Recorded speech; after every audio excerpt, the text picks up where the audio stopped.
And అందరికి వర్షం అయితే తగ్గిందండి. మొత్తం అయితే నిండిపోయి ఇక్కడ ఆ వర్షానికి మొత్తం నిండిపోయింది. ఒకసారి మీకు చూపెడతాను ఏ విధంగా ఉన్నానని. చాలా బాగుందండి. ఇక్కడ మొక్కల దగ్గర అయితే ఉన్నాను కదా, చాలా బాగుంది. మీకు అయితే చూపెడతాను రండి. చూడండి, ఇది గొయ్యి అమ్మంట. ఇది ఈత చెట్టు అండి, అదే కొజ్జరపు చెట్టు.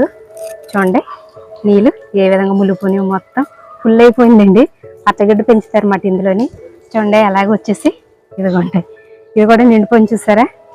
చూడండి మొత్తం అలాగొచ్చేసి ₹10 కోయేస్తారండి ఆయో. మరి ఎందుకు పడేసారు కోసి ఇక్కడ అయితే ఎక్కారు. అలా చూడండి గేట్ కానండి ఏ విధంగా వస్తున్నాయి నీరు. అక్కడ నుండి ఇలాగ వచ్చేది, నేను పల్లం అనుకుంటుంది. నీరు అయితే ఇలాగ వచ్చేస్తుంది ఈ విధంగా. చూడండి ఇదంతా నిండిపోయింది మొత్తం. కొజ్జరపు చెట్ల దగ్గర గడ్డి పెంచుతున్నారండి. మేకలు ఉన్నట్టున్నాయి వీళ్ళకి. చూడండి ఇదంతా కూడా నీరు నిండిపోయిందండి. ఇది తోటకూర వచ్చిందండి, చిలక తోటకూర. మేము కోసుకుని చక్కగా ఫ్రై చేసుకుందాం, లేకపోతే పప్పులు వేసుకుందాం అనుకున్నాను. నీళ్ళైతే ఈ విధంగా వచ్చేసినాయి. మంచిగా ఉంటుందండి. ఇప్పుడైతే చాలా బాగుంటుంది. వీలైతే మనం రేపు కోసుకుందాం. ఇంక వాళ్ళకి ఉంచేద్దాము. రేపు కొద్దాం. నిమ్మ చెట్టు చూసారా మంచిగా ఉంది. చాలా బాగుంది కదా. అలాగ వచ్చేసుకోండి. చిన్న పచ్చిమిరకాయల చెట్టు అండి, చిన్నవి చూసారా పచ్చగా అంటున్నాయి కదా. చాలా బాగా అంటున్నాయండి. ఇవ్వండి టమాటా పాదులు, వంకాయ చెట్లు ఇవన్నీ. అప్పుడు మీకు ఒకసారి ఆల్రెడీ చూపించాను, రెండోసారి ఇప్పుడు వర్షం వచ్చింది కదా అని చూపెడుతున్నాను. ఇదిగోండి వంకాయ చూడండి, పెద్ద వంకాయ. ఎంత ఉందో వంకాయ చూడండి, పెద్ద వంకాయ అండి. చూడండి మన సపోటా పెట్టినందుకు సపోటాకాయలు మంచి పచ్చగా ఉందండి. చూసారా నీళ్ళు చూసారా మొత్తం నిండిపోయింది ఈ విధంగా. ఇదిగోండి చూడండి,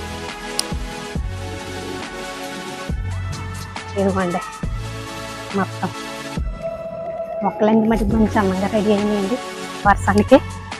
చాలా బాగుంది. చూడండి మిగిలితే నిలబడిపోయింది. ఇవ్వండి కరివేపాకు మొక్క చూసారా ఎంత అందంగా ఉందో. వర్షానికి మొత్తం పచ్చబడిపోతాయండి. చూడండి రకరకాల చెట్లు అండి. ఇదైతే కరివేపాకు, కాస్త వెరైటీగా ఉంది ఆకు. చూడండి మళ్ళీ వర్షం సింకులు అయితే బయలుదేరిపోతుంది. ఫోన్ అయితే తడిసిపోతుంది, అందుకని ఫాస్ట్గా తెస్తున్నాను. అవి కూడా నిమ్మ తోట అదంతా కూడా తెలుసు కదా, మీరు అందరూ చూసారు కదా ఇదంతా. ఇదేంటి చూసారా వర్షం వచ్చేసి ఒక 5 నిమిషాలు మొత్తం నేను పెట్టేసింది. చూసారు కదా ఏ విధంగా ఉందన్నది. మొత్తం నిండిపోయి నీళ్ళు కూడా చూడండి మొత్తం నిండిపోయి మొత్తం ఫుల్ వెళ్ళిపోతున్నాయి నీళ్ళు. అవి కొంచెం చూడండి మొత్తం ఈ విధంగా అయితే ఉంది. గేట్ నుండి అయితే వచ్చేస్తున్నాయండి, పల్లం అనుకుంటా. అటు నుండి అయితే నీరు అయితే వచ్చేస్తుంది మొత్తం. చూడండి ఎలా వస్తుందో.